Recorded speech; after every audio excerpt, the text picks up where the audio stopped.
All right, so got the crankshaft here. Spin this cart around so I got a little more room to get close to it. Can't really belly up to it with that thick piece there. And still in frame, okay. So honestly, this crankshaft, this staining here, some of that's not even staining, that's just grease. But you can see if I clean this off, there's still some staining here. I can't even feel that with my fingers. So the question is, how do you clean that up? Honestly, for what I'm doing, I wouldn't bother cleaning this up. I would leave the staining in place and not worry about it one bit. But since I'm, shooting a YouTube video and I've got the opportunity, I'll show you how to clean this up at home the easy way. All right, so I've got my favorite all-purpose lubricant here, PB Blaster. I've got an old cargo strap. Here in a minute, I may go throw this on one of my trees that's trying to fall over, but for now, I'm going to use it on this. You can see it's bleached by the sun on one side, so it's not in the best shape. And I got my emery cloth. I'm not going to set this down in here in this part of the table because I'm trying to keep this clean. And this emery cloth has all kinds of metal shavings and stuff in it. Not to mention, I've still got rust and stuff from I've still got paint chips from the heads coming off in here. Anyways, so emery cloth, you want to get, and I mentioned a while back on a video about stuff you want to buy in bulk. And emery cloth is one of those things I like keeping a big old roll of. This is 320 grit. I bought a 50-yard box of it 20 years ago and I still got plenty of it left. This is the most awesome stuff on the face of the earth when it comes to just metal work at home. So this journal here with the staining on it, gonna lube it up really good.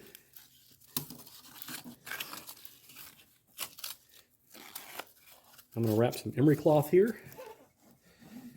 And I'm gonna take this cargo strap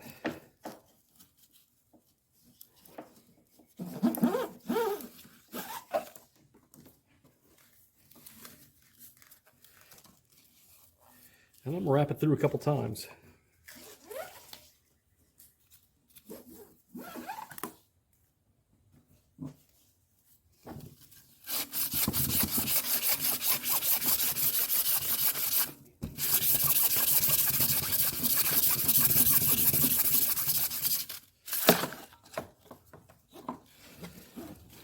That's doing a little bit.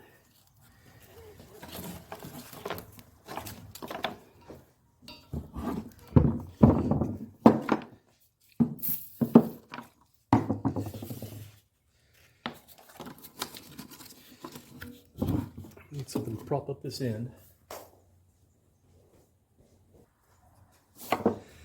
Finding a clean block of wood around here is not always a sure bet.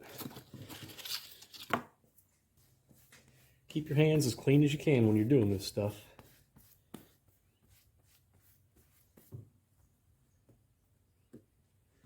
Okay, make sure it's lubed. Don't spare the lube. Wrap your emery cloth around.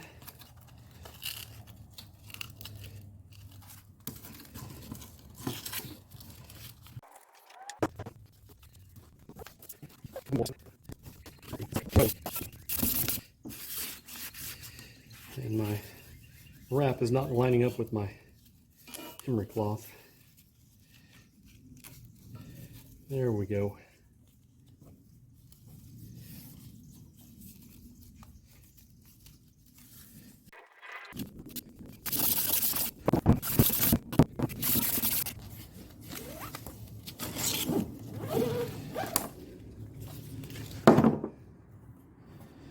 All right, as you can see, it's cleaning that journal up real nice. I still got a little bit right there to clean up. There, there, and right there behind that. You can't really see that because of the angle, but there's a little bit of staining right there. But the rest of it looks mint.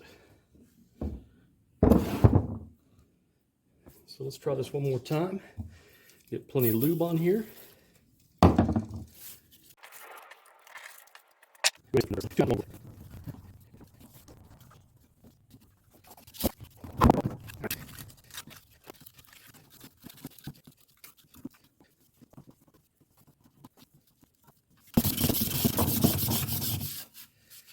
Okay, and I suppose a quick trick for this would be, don't actually pull this all the way off, just pull your strap over like this and get ready for the next one. So let's see how I did. Did that clean up this journal? It is clean. And you saw how easy that was. And if you take a measurement on that, it's going to be in spec. I didn't take that much metal off, I just cleaned it up. Whenever I built that motor over there, that's how I cleaned up the journals on it. And whenever I got the plastic gauge on it afterwards, the journals were all in spec. It didn't take that much metal off. So I'm confident in that, how that works. I like it. And I don't know, that went pretty easy. I may go ahead and do the rest of these, just two. But then again, you know, I don't plan on this crank staying in here very long.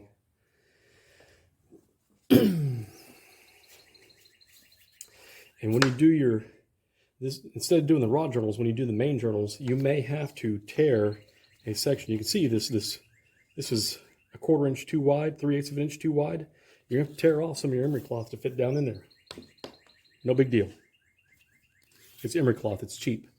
I paid $17.62. I paid $17.62 for that 20 some odd years ago. So emery cloth, you know, if it's going to last you 20 years and you're buying it for $17, man, pay the money and don't cry. Use it when you need it.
All right, so it's been so long since I've done this. I actually forgot a quick tip here.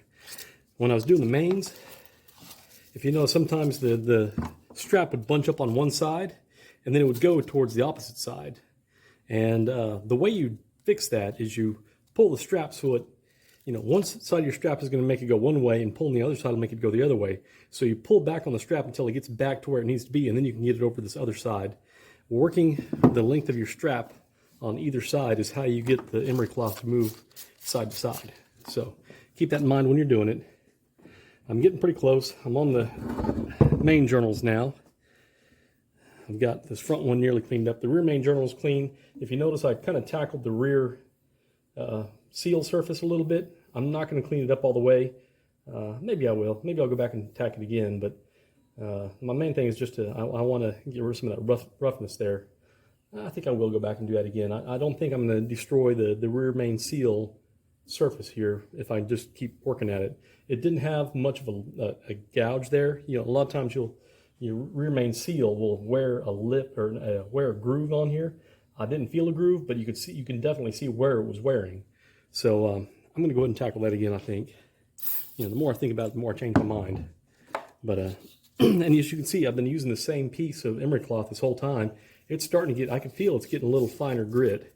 It doesn't have the same cutting capabilities it originally had, but I'll use it for this whole job, and it'll last and it'll work fine. And if you also notice, I did tear off a section of it to make it narrower to fit in these main journal webs.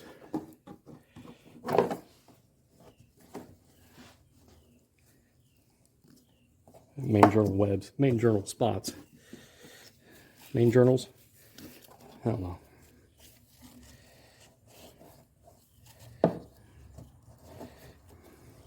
It does get a little tougher to get the cargo strap through.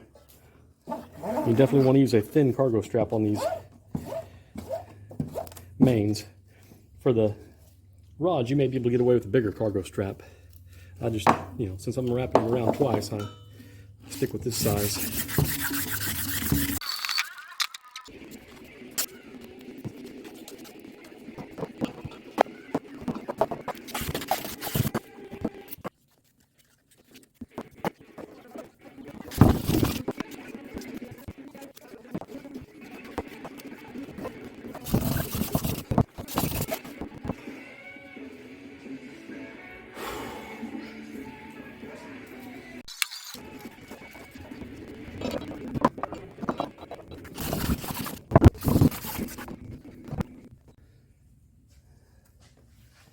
Alright, so there we go. The crank is cleaned up, except for this end here I'm going to touch up afterwards. But you can see the journals all look nice. What you're seeing there is all just residue. There's a spot there I could have got a little more.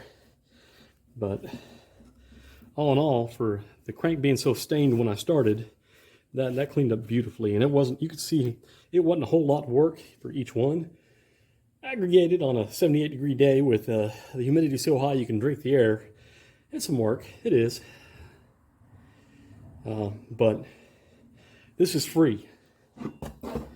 If you have the emery cloth on hand, you have PB blaster on hand, and you use that stuff for other stuff, which I do all the time, this is pretty much as free as a job is going to get.